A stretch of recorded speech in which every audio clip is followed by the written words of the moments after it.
নমস্কার বন্ধুরা, আজ শেয়ার করব সয়াবিন কিমার পরোটা। তবে এই পরোটাটা ভীষণ হেলদি, স্বাস্থ্যকর।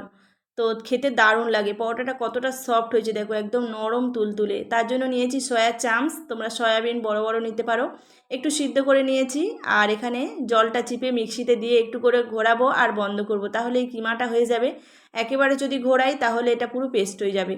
তো কড়াইতে তেল দিয়ে একটু আদা কুচি, রসুন কুচি আর দিয়েছি লঙ্কা কুচি, পেঁয়াজ কুচি, খুব ভালো করে একটু ভাজা ভাজা করে নেব। তারপরে কিমাটা দিয়ে দেব, দিয়ে একটু ভালো করে মিশিয়ে নিতে হবে। এবার সমস্ত মশলা একে একে দিয়ে দেব।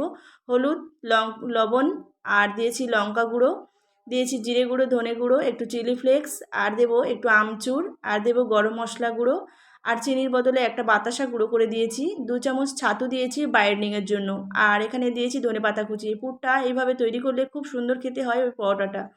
তো এবারে পরোটার ডোটা মেখে নেব। একটু আটা নিয়েছি, জোয়ান, স্বাদ মতো লবণ, আর দিয়েছি জল।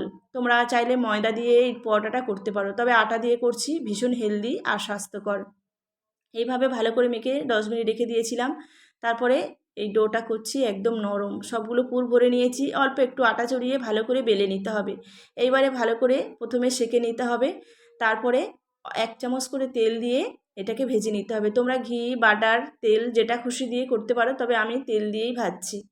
তো অল্প করে তেল, বেশি তেল লাগে না, এই পরোটাতে খেতে দারুণ লাগে। একটু আচার দিয়ে পরিবেশন করলাম, আর সঙ্গে মাছের ডিম, কুমড়ো, ছক্কা, আর দিয়েছি পেঁয়াজ কুচি। খেতে কিন্তু দারুণ লেগেছিল বন্ধু।